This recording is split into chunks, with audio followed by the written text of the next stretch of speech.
Porto e Negócios. Apoio. Brasil Terminal Portuário. Acreditar e inovar. Eldorado Brasil. Praticagem São Paulo. Segurança, tecnologia e produtividade a serviço do Brasil. Stolthaven Terminals. Referência mundial em armazenagem de líquidos com segurança e eficiência. Transbrasa. Aqui o futuro já é presente. E FIPS. Ferrovia Interna do Porto de Santos. Excelência sob trilhos.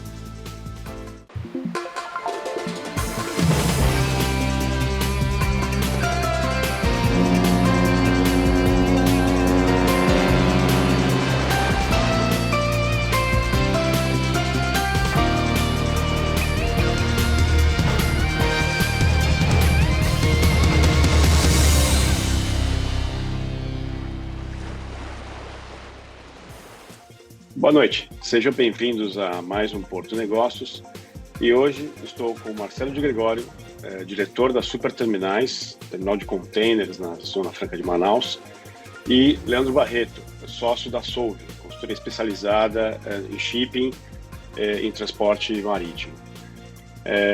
Senhores, sejam bem-vindos a mais um Porto Negócios. Eu adoro fazer esses temas técnicos aí com especialistas do mercado. Marcelo, seja bem-vindo ao Porto Negócios, Leandro também. Obrigado, Tércio. Sempre um prazer, uma honra estar aqui compartilhando, trocando com vocês. Obrigado, Tércio. Leandro, bom te ver. Obrigado por mais um convite, Tércio. Legal. Bom, hoje eu queria contextualizar o programa em torno da questão climática. A gente vem discutindo isso em vários programas aqui no Porto Negócios, né? A gente está à véspera de uma COP30, né? Essa semana teve a Assembleia Geral da ONU, alguns painéis climáticos também, e muita discussão em torno, mais uma vez, das frentes de mitigação, né? De descarbonização. Isso é um tema muito presente no setor portuário, no shipping também, mas eu queria dar mais foco, não que a gente não aborde o assunto de descarbonização, mas eu queria dar mais foco a esse programa, a questão dos projetos de adaptação, né? O Marcelo já veio uma vez no estúdio discutir, apresentar, né, a inovação que eles desenvolveram com o pier flutuante em Itacoatiara, mas todo ano os regimes climáticos eles se alteram, a gente pouco consegue prever o que vai acontecer nos extremos climáticos, e quando a gente consegue ter um horizonte de previsão, já é tarde com relação à reação, né? E obviamente eu entendo que a Super Terminais hoje está preparada para qualquer sinal do comportamento do rio de fazer o que foi feito no passado, a operação Itacoatiara. Recentemente, na hidrovia Paraná-Paraguai, foi feita a concessão, né? A primeira concessão aí, brasileira, e hoje em estudo está na esteira a hidrovia do Tocantins, do Madeira e do Tapajós, também observando o investimento privado para justamente fazer esses investimentos de adaptação, ou seja, nós estamos falando de dragagem, de balizamento, de batimetria sistêmica e, obviamente, uma clareza da via de navegação, para que, de fato, essas vias de navegação se tornem hidrovias de fato, né? Esse é o cerne que a gente gostaria de tratar hoje nesse programa. E eu queria abrir a provocação para o Marcelo, na linha de... foram 3 anos, né, 22, 23, 24, de ensinamentos, né, e reações, enfim, investimento, testes, brigas burocráticas, né, quando você trouxe aqui no programa o licenciamento do pier flutuante em Itacoatiara. O que você busca de principais pontos de lições aprendidas e prognóstico, né, para os próximos anos em termos de o quanto que o Super Terminais está preparada para reagir a um novo evento desse tipo? Bom, Tércio, vamos lá. Então, em relação a 23 e 24, como você falou, foi um aprendizado muito grande para a gente, né?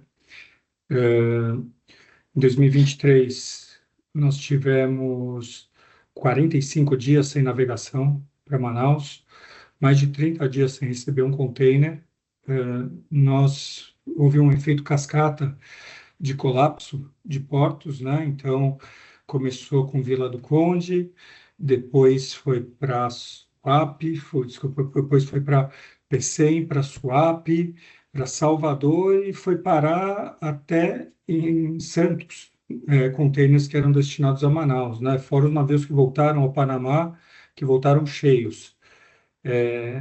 Em cima desse problema de 2023, em 2024 a gente bolou essa solução, que foi levar 4 módulos para Itacoatiara, 3 guindastes, onde nós movimentamos mais de 33 mil containers, aproximadamente 840 mil toneladas, e operamos 27 navios lá, né?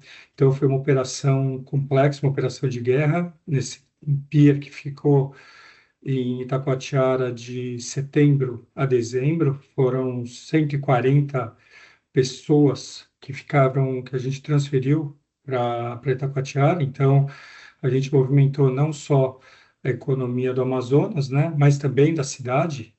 A gente gastou aproximadamente, foi 20 milhões de reais em hospedagem, alimentação, transporte para todos os funcionários que ficaram lá. Fechamos 7 hotéis na época, né? Até comentei com você, com a Nathalie. Em relação ao prognóstico agora, o que a gente vê, o que a gente conversa com os técnicos e os profissionais da área, é que cada vez mais essa curva ela tem se fechado, né? No caso, ou seja, antes você andava assim, né? E agora ela vai se cruzar muito em breve. O que que isso quer dizer? Isso quer dizer que cada vez mais nós teremos essas crises climáticas, essas crises hídricas, em Manaus, né? Principalmente em relação aos gargalos que nós possuímos ali na área, seja ele Tabocal, seja ele Foz do Madeira. Em relação ao prognóstico que você tinha me provocado, eu acho que o gigantismo do nosso estado, né, que hoje conta com mais de 4 milhões de quilômetros quadrados, é inversamente proporcional à importância que a gente recebe das autoridades. Hoje em dia, eu poderia falar que o nosso maior problema é a insegurança logística, Tércio. A insegurança logística em Manaus, no Distrito Industrial, na Zona Franca de Manaus, é uma coisa muito preocupante, né? E você pode ter certeza que se nós já tivéssemos uma solução, hoje, aliás, ontem em Manaus, né, veio essa notícia, não sei se você recebeu, mas Manaus é a cidade que mais importa no Brasil, né? Passou, inclusive, Itajaí ontem, importando até ontem 10,6 bilhões de dólares. Então, a gente sabe do potencial de Manaus. Manaus ela poderia ser um dínamo muito maior, e não vamos nem entrar em parte de reforma tributária, não vamos entrar nessa parte de benefícios fiscais, mas Manaus tem todas as condições, apesar de estar longe, ser uma área isolada do Brasil, de ser o maior polo industrial do Brasil. Hoje, Manaus, ele é o segundo maior polo de ar-condicionado. Hoje, Manaus, ela produz praticamente 100% dos televisores, ar-condicionados e motocicletas que são vendidas no Brasil, né? E quando eu volto a falar de insegurança logística, esse custo, ele afeta diretamente os consumidores finais. Ele afeta a sua televisão, ela afeta... Você fala da insegurança logística. Qual foi o custo adicional que em 2023, ficaram aí, você falou 45 dias, né, sem a navegação. Qual foi o custo, ou a perda, né, financeira, se a gente pode colocar dessa forma, provocada por esses 45 dias parados na logística da Zona Franca? 2023 e 2024 foram 3 bilhões de reais. 1,5 bilhão em 2023, 1,5 bilhão em 2024. Era a avaliação que eu tinha, 1,5 bilhão, 1,6 bilhão para cada ano. Para cada ano, exato. Foi 1,5 bilhão em 2023 e 1,4 em 2024. Ou seja, e a gente sabe que o custo de dragar os pontos críticos do rio não chega aos pés desse valor, né? Exatamente. Bom, bem levantado. Desculpa, eu interrompi você, pode seguir. Não, mas exatamente isso. Então, assim, você imagina que um black belt, né, de uma produção dessas, ele não é mais um black belt, ele é uma faixa coral, uma faixa vermelha, né, porque ele tem que ter uma bola de cristal ali para você conseguir imaginar o que que vai acontecer no final do ano. Ou seja, eu não consigo comandar o meu comercial, porque vamos dizer que eu mande que o meu comercial tenha que vender 5 milhões de televisores ou 10 milhões de televisores, a gente não sabe se a linha de produção vai conseguir produzir essa quantidade. Ou se eu vender 5 milhões de televisores, eles vão conseguir produzir 6 ou 7 e vai ficar em estoque. E hoje é um problema muito grande que acontece em Manaus, né? A gente tem sentido esse segundo semestre, as importações têm caído bastante. A gente sabe, a gente tem conversado bastante com as indústrias e eles já falaram, eles estão super estocados de matéria-prima nas fábricas, estão super estocados de material acabado no centro de distribuição aqui no sul. Então, quando a gente fala disso, é um capital de giro enorme, né? Que fica, Mas que você eu entendo perde. que isso. Eu queria agora até chamar o Leandro para fazer uma intervenção. Leandro, você entende que isso tem muito mais correlação com a economia ou o shipping também tem alguma interferência nessa desregulagem entre fornecer o produto, né, o estoque de insumos para produção, o estoque de produtos acabados, esse descasamento, né, o quanto que, na tua avaliação, o shipping está contribuindo com isso? Quando eu falo do shipping, eu digo essa desregulagem da engrenagem, né, do mercado de container. Tércio, eu acho bastante interessante o que o Marcelo trouxe para a gente aqui, e sobretudo essa fala dele da necessidade dos green belts aí, dos black belts aí, terem bola de cristal e se tornou um artigo de última necessidade, né, no setor. Na navegação não é diferente. Eu estou nesse setor desde o início dos anos 2000, e desde o início dos anos 2000, nessa época do ano, os profissionais desse setor discutem a seca em Manaus. Sempre com maior ou menor intensidade, a gente viu 2005, teve né, Marcelo, teve um 2005, evento 2010. 2010, depois eu acho que 2015 também, né? Não, foi Foi 2005, 14, né? 2010, daí depois tivemos 23 e 24, que foi pela primeira vez, né? Foram duas secas severas consecutivas que aconteceram. Do ponto de vista do armador, a dificuldade é a mesma, porque você também está ali refém. Vou mandar aquele navio subir ou não vou? Vou carregar em Santos ou não vou?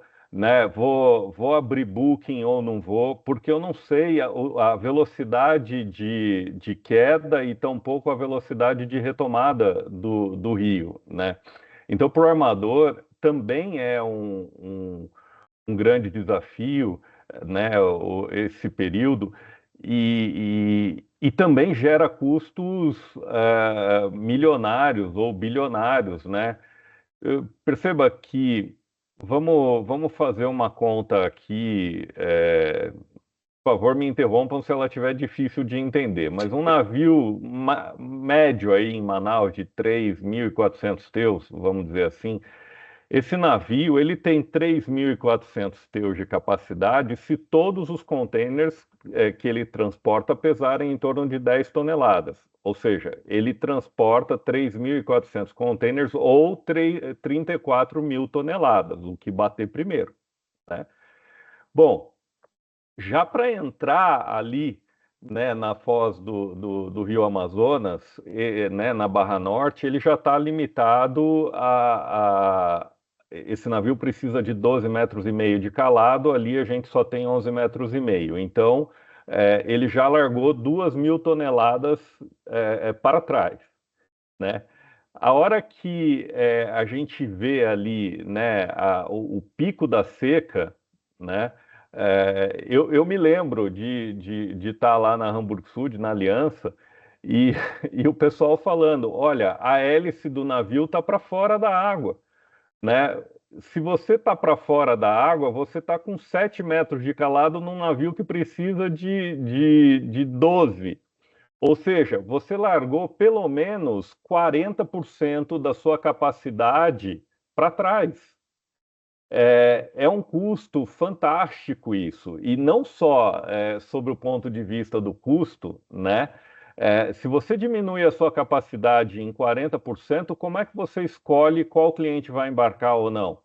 É óbvio que existem os contratos, né, e que tem que ser respeitados e tudo mais, mas se a capacidade reduziu em 40%, não tem como, senão você utilizar num mercado regulado pela lei da oferta e a demanda, como tarifas extras para quem pode paga e embarca, quem não pode não vai, não exige, não dá para escolher quem vai embarcar e quem não vai, se é legal, tem olho claro, se é alto, se é baixo. Não existe outro critério senão o critério econômico para você selecionar, ou o critério capitalista, né, para você selecionar qual cliente embarca ou não. Isso gera um estresse comercial para o armador fantástico, né? Então você tem, além da redução da capacidade, do aumento do custo, você começa uma disputa comercial com os seus clientes que muitas vezes não tem solução, né, de curto prazo. Então, sim, é muito ruim também, né, para o armador, né, essa imprevisibilidade aí quanto ao regime de chuvas, né, quanto à variação do rio. Mas o que eu achei curioso também, inclusive te mandei um dado aí para você colocar na nossa edição aqui, Tércio, é que 2024, mesmo tendo sido a maior seca dos últimos 122 anos, salvo engano, não, Marcelo? 124. 124 anos, né? 2024 foi a pior de todas as secas, mas mesmo assim a movimentação em Manaus em 2024 cresceu 21%, né? E isso só foi possível, né? Ou seja, no ano da pior seca, a gente teve um crescimento fantástico, né? Muito maior do que a média do Brasil, muito maior do que a média do crescimento no mundo, por conta disso que o Marcelo falou. Quando teve a boa vontade, quando houve a cooperação, quando todos os elos se uniram, sobretudo as autoridades, para agilizar, a coisa funciona, né? E é isso que, por um lado, conforta, por outro lado, revolta. Porque é sempre ali, sofrido, suado, na prorrogação. Cadê o planejamento? Né?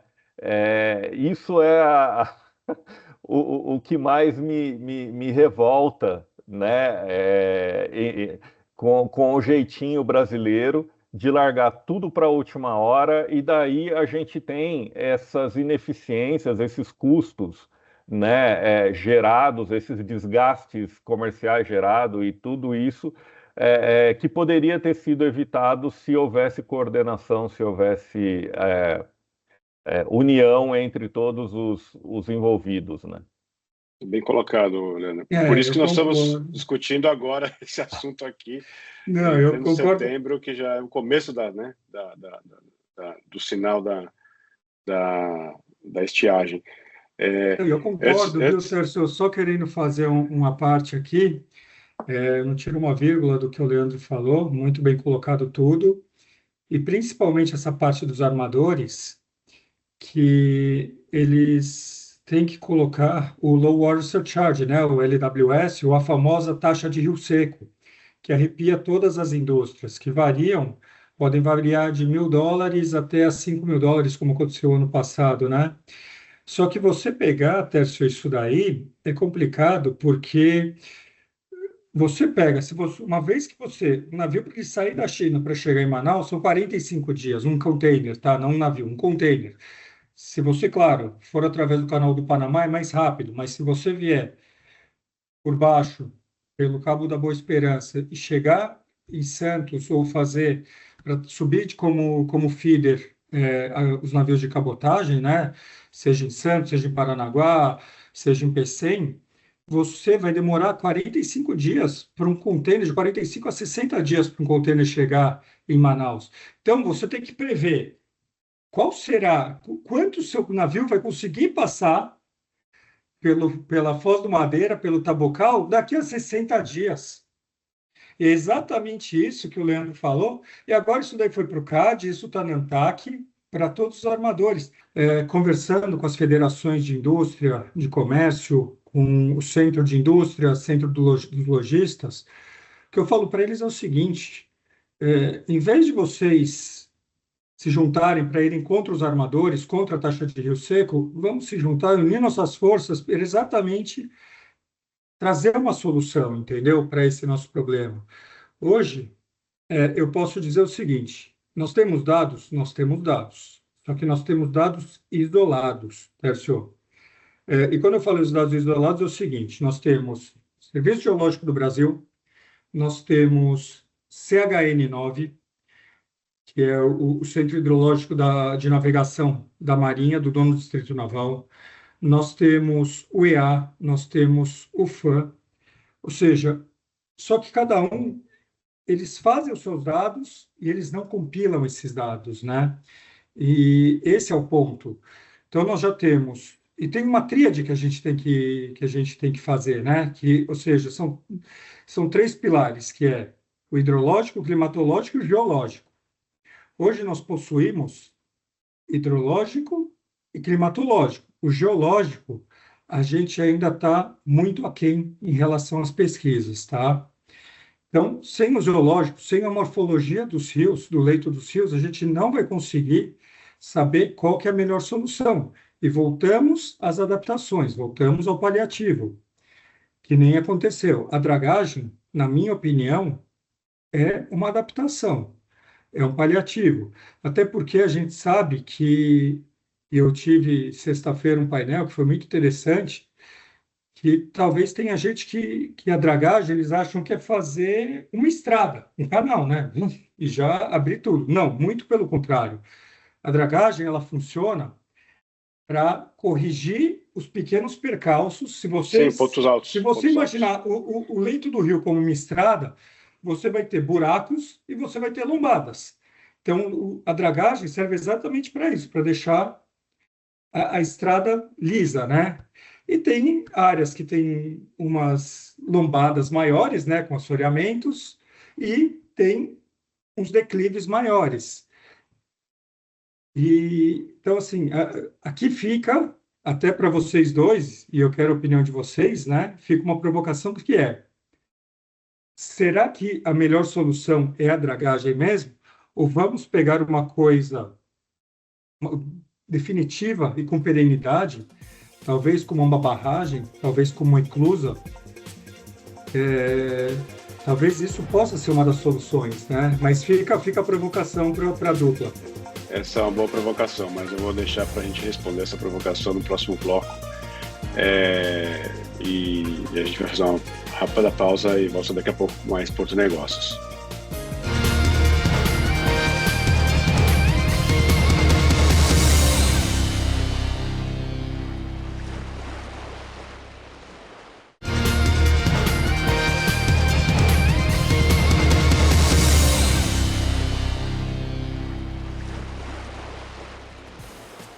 Boa noite, estamos de volta no Porto Negócios essa noite e fique agora com o Angelino Caputo e o Momento Arbitra. Momento Arbitra. Olá, pessoal! Vem novidade grande por aí no Porto de Santos. O governo deu a largada no processo de concessão do canal de acesso do porto e a expectativa é que o leilão aconteça até fevereiro de 2026. Na prática, o que isso significa? Que uma empresa privada vai assumir a responsabilidade de dragar e conservar a infraestrutura do canal para garantir a segurança da navegação e da atividade portuária. O maior trunfo da concessão será o aumento gradual do calado do canal, que vai passar dos atuais 15 metros para 17 metros de profundidade. Parece detalhe, mas o fato é que esses 2 metros vão fazer muita diferença para o trânsito de navios maiores e para o aumento do volume de cargas transportadas. Claro que tem um debate rolando, né? O projeto foi elaborado pelo BNDES com base no modelo definido para a concessão do Porto de Paranaguá, que já foi aprovado pelo TCU. Assim, tem especialistas defendendo que Santos precisa de uma modelagem mais detalhada, já que é um porto bem maior, mais complexo. Também vale lembrar que os portos organizados, no caso de Santos de Paranaguá, são ativos de propriedade da União. Assim, mesmo com a concessão, a gestão e fiscalização do canal vão continuar nas mãos das chamadas autoridades portuárias, que representam o Estado brasileiro nesses locais. Mas o mais importante mesmo é que a concessão do canal do Porto de Santos virá na esteira de outros projetos gigantes, como o túnel Santos-Guarujá, o Tecon Santos 10. Tudo isso junto promete transformar a rotina do maior porto do Brasil, mas também a vida de quem vive aqui na região. Se tudo sair como planejado, o Porto de Santos se torna ainda mais competitivo, com reflexos positivos na economia local e nacional, além de escalar o ranking dos melhores portos do mundo.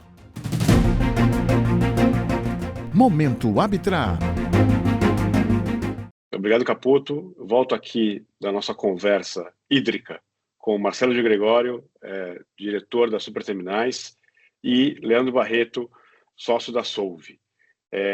Hoje a nossa abordagem é em torno da interferência climática na navegação e, obviamente, em toda a cadeia logística de suprimentos do Arco Norte, olhando, obviamente, com mais detalhe Manaus, mas entendendo que esse problema é enfrentado por todos os rios que utilizam como escoamento, né, o modal como escoamento da economia brasileira. O Marcelo provocou a gente no bloco anterior com relação a soluções além da dragagem, né? Como eclusas, barragens, intervenções, né, no corpo hídrico. Eu vou até tomar a liberdade aqui, Leandro, de começar a provocação. Eu tive a oportunidade de administrar a hidrovia Tietê-Paraná por 5 anos, né? Inclusive enfrentei uma seca violenta em 2014. E naquela época, uma das soluções que eu tinha dado para o enfrentamento do Pedral de Nova Vaiandava, né, era uma barragem nova no São José dos Dourados, né? Para quem está acompanhando o programa, é só olhar lá no Google Earth, lá no mapa. Quando você desce o Rio Paraná, você entraria aí à esquerda, navegando no São José dos Dourados, depois você entra à direita no canal de Pereira Barreto, acessando o Tietê, né, pelo tramo norte. E ali a ideia era fazer uma barragem móvel, né? Eu entendo que para essa condição, Marcelo, a primeira coisa seria a melhor intervenção seria uma barragem móvel, né? E só para nem os nossos espectadores mais verdes e ambientalistas não ficarem de cabelo em pé, barragens móveis são barragens que mantêm o nível do rio na época da estiagem, ou seja, você não vai alagar área nova, né? É como se você mantivesse o nível do rio da época de cheia numa época de estiagem. Então essa barragem, por exemplo, quando você tem uma super cheia, a água passa por cima da barragem, a barragem até ela é curva, uma lombada, justamente para a água deslizar sobre a barragem, e você obviamente tem a eclusa instalada no rio.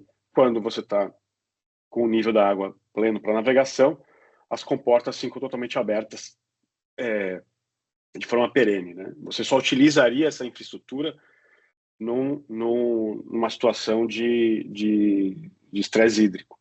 E aí, quando você coloca para mim que o Zona Franca de Manaus perdeu por ano da ordem de 1,6 bi, né, de reais, uma barragem móvel, obviamente a boca do rio, né, a largura do rio Amazonas, ela é muito maior, o custo de barragem não dá para se comparar com barragens de topo de cabeceira, como tem no Madeira. Eu julgaria que seriam barragens muito mais caras, né? Mas você não tem sistema de geração de energia, né? Então isso barateia o ativo. Mas, com certeza, com 1,5 bi você constrói uma barragem dessa e você salva qualquer futura perda econômica, né, do sistema. Óbvio, alguém precisa pagar e financiar essa barragem, né? Então, aí sim, eu entendo que quem navega utiliza, quem depende dela, amortiza esse investimento ao longo aí de 25 anos com o pagamento de uma tarifa de navegação, né? Que é o padrão, né, em qualquer lugar do mundo que, de fato, estabelece um sistema de administração hidroviária de fato, né? A minha contribuição é nesse sentido. Eu queria até agora passar a palavra para o Leandro, para ele, aí, dentro dos 25 anos de shipping dele, que solução que ele poderia trazer aqui, se não de obra ou de intervenção, mas algum instrumento econômico, né, para que isso seja pacificado. Exatamente, Tércio. Quem sou eu para falar de soluções hidrológicas ou das hidrovias com vocês, que são dois grandes experts aí nesse assunto? Não sei, Marcelo, sobre barragens ou eclusas. Acho interessante isso que o Tércio trouxe, acho interessante o seu raciocínio sobre a dragagem e, óbvio, né, o rio é vivo, né? Os sedimentos ali vão acontecendo à medida que as correntezas vão descendo, né? As correntes, e isso tudo é um ponto crítico aí para. Não basta fazer a dragagem, você precisa fazer uma manutenção perene da dragagem, como é feito, por exemplo, hoje no Porto de Itajaí. O Porto de Itajaí só existe porque tem lá uma draga full-time dedicada lá, tirando os sedimentos do rio, né? Que esse é o grande, vamos dizer, o grande desafio de portos em rios, né? Toda essa movimentação do rio que acaba sendo muito maior do que portos oceânicos. Mas eu gosto, juntando a sua provocação com uma frase do Marcelo. Eu tenho rodado o Brasil inteiro, aliás, acho que nem sei quantas viagens e palestras a gente já fez esse ano, em todas as regiões, exceto o Centro-Oeste, por razões óbvias, né? Não temos porto lá. Mas o trabalho tem sido exatamente nessa linha, Marcelo, de conscientizar as pessoas que enquanto o cliente briga com o terminal, que briga com o armador, que briga com não sei quem, a solução não é posta à mesa, né? Essa união entre todos os entes é o que resolve, né? No Brasil eu tenho falado, e inclusive tive em Manaus recentemente, mas no Brasil a gente tem chamado a atenção para o enorme descompasso entre o crescimento da demanda por movimentação portuária e o crescimento da oferta de capacidade portuária. Não precisa ser matemático para entender que vai dar ruim, né? Se souber que 2 mais 2 é 4, já consegue entender. E Porto leva 5, 7, 10 anos para ser construído. Então, enquanto o povo fica brigando, porque me cobrou a armazenagem, porque o demurrage, porque a detention, porque o price stacking, legal, isso tem que ser, abusos têm que ser coibidos e eu sou completamente a favor de que as autoridades sejam duras contra abusos. Mas essa discussão não resolve o problema. A gente precisa efetivamente unir todos os entes, sobretudo as indústrias, que vão falar para o governo, vão desenhar para o governo, olha, você está deixando de gerar, a gente está deixando de gerar tantos empregos, de ter tanto aumento de receita, e vocês estão deixando de arrecadar imposto, X milhões, bilhões, trilhões de impostos, porque está faltando porto, porque está faltando uma solução definitiva, né, para a seca no Rio Amazonas, uma região que vem, né, como você bem disse, Marcelo, crescendo muito os volumes de importação, que vem se tornando um importante polo industrial brasileiro, né, uma importante iniciativa para gerar emprego no meio da floresta amazônica, e indo de encontro à COP, né, como você começou, Tércio, protegendo, gerando renda para que as pessoas não precisem desmatar a floresta, vender madeira ilegal e por aí vai. Então, a hora que a gente junta tudo, né, o governo, a gente sabe, ele trabalha para a próxima eleição, né? A gente deveria, os caras têm metas de curto prazo, a gente deveria ter uma política de logística, né, de investimentos em logística de Estado e não de governo, algo aprovado pelo Congresso. Olha, todas essas obras aqui precisam ser feitas, independente se mudou de mais para menos, de alto para baixo, de loiro para moreno. Essas obras vão ter que ser executadas. Não dá para, a cada troca de governo, a cada troca de ministro, a cada troca de secretário, mudar todos os planos da infraestrutura logística, porque são investimentos de capital intensivíssimo e longo prazo de maturação. Então, eu vou muito mais nessa linha, né, de a gente tentar, né, ao invés dessa brigaiada aí de armador, terminal, cliente e esses estresses todos que são gerados, né, por conta, esse estresse comercial todo que é gerado por conta dessas taxas, né, sobretaxas e tudo mais, a gente atuar em conjunto na causa do problema. Essa tem sido a minha bandeira aí. Eu acho que faz sentido e é o exemplo dessa barragem que eu dei, que eu hipoteticamente dei de exemplo, né? E é uma barragem que, inclusive, ela pode ficar embaixo da água, né? Então ninguém vai ver a obra para poder inaugurar a obra, né? Mas é uma barragem que está protegendo ali. Mas isso não gera voto, pô.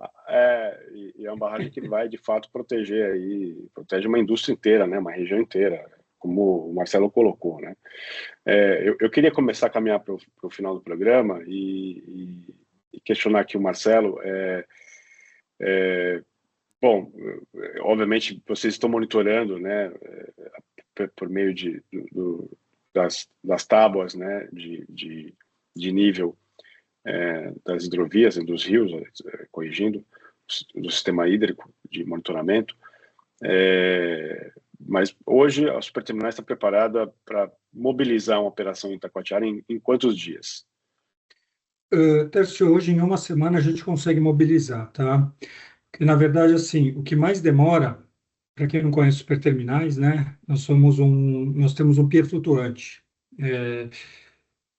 No caso seria, você tem 3, na verdade, né? Só tem na Malásia, tem na China e tem no Amazonas. Então, como que é formado o nosso pier, né? São módulos de 60, são 10 módulos de 60 metros de comprimento por 24 de largura e 4 de altura. E esses módulos, eles são ancorados por poitas de 50 toneladas. Então, cada módulo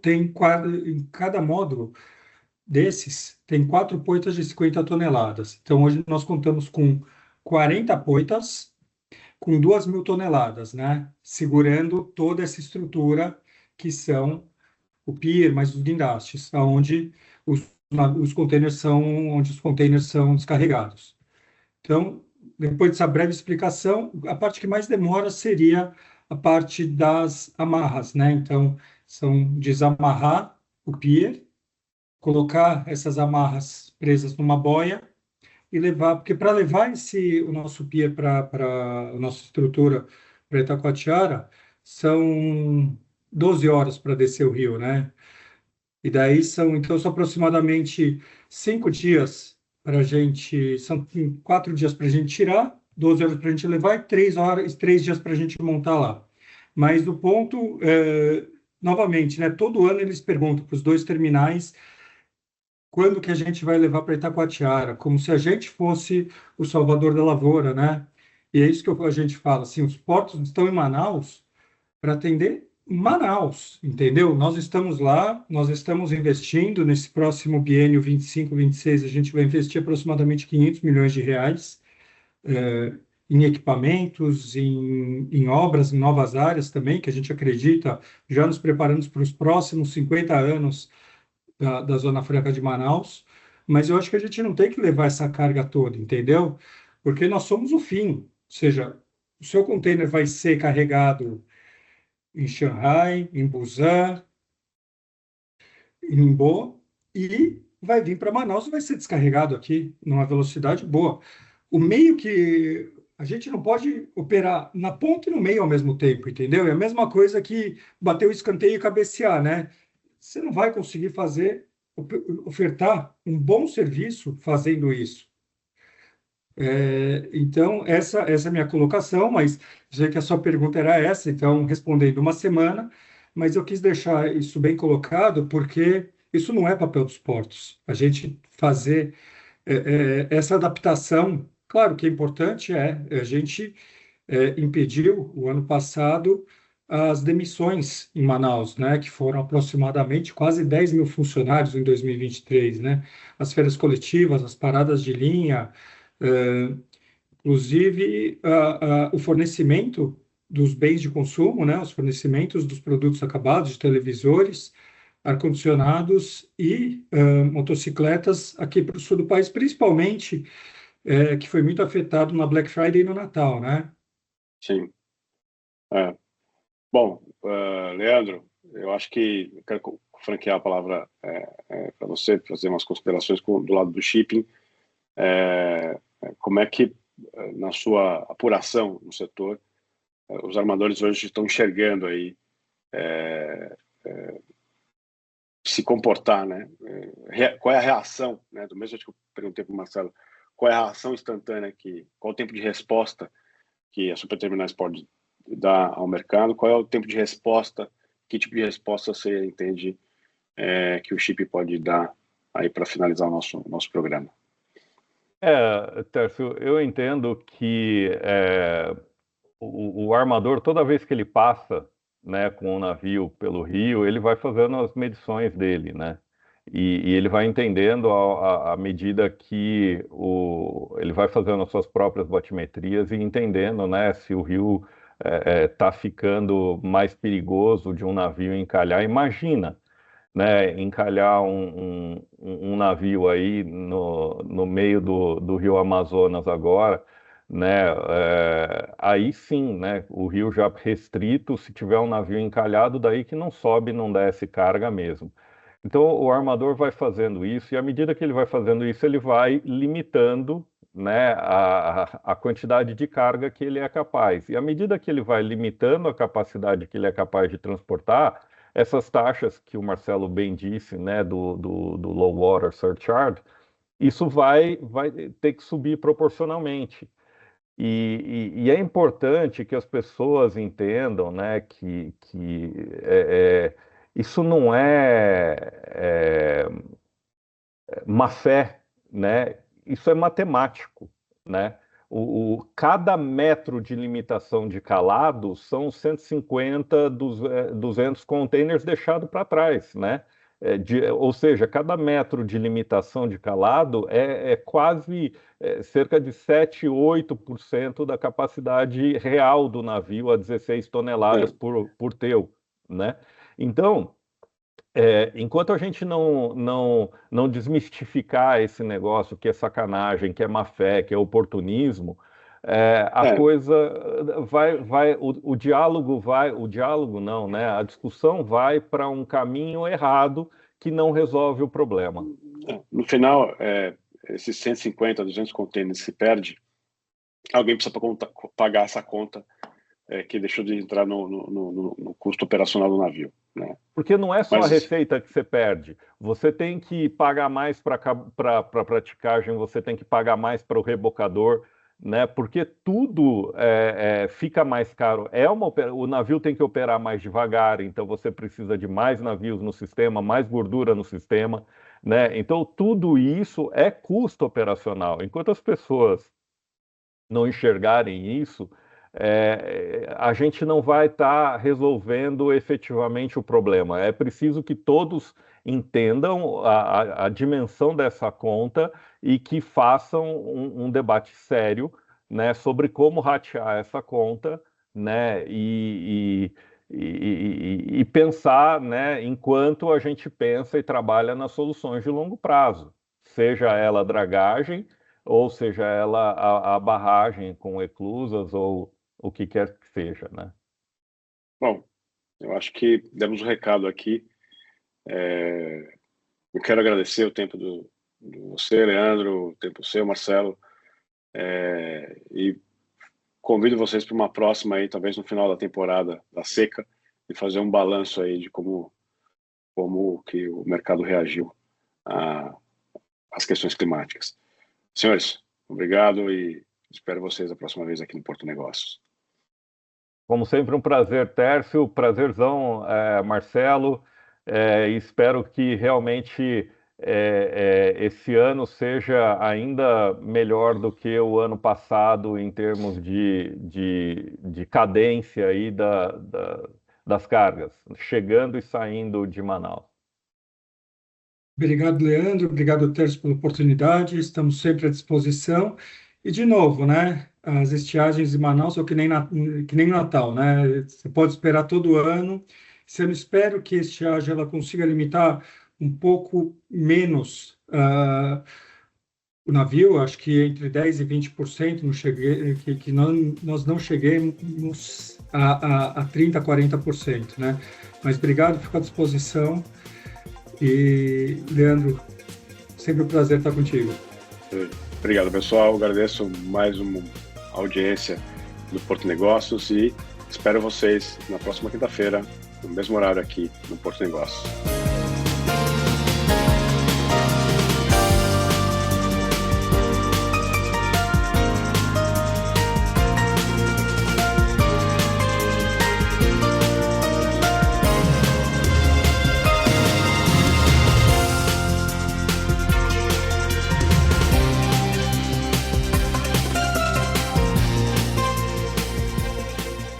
Porto e Negócios. Apoio. Brasil Terminal Portuário. Acreditar e inovar. Eldorado Brasil. Praticagem São Paulo. Segurança, tecnologia e produtividade a serviço do Brasil. Stolthaven Terminals. Referência mundial em armazenagem de líquidos com segurança e eficiência. Transbrasa. Aqui o futuro já é presente. E FIPS. Ferrovia Interna do Porto de Santos. Excelência sob trilhos.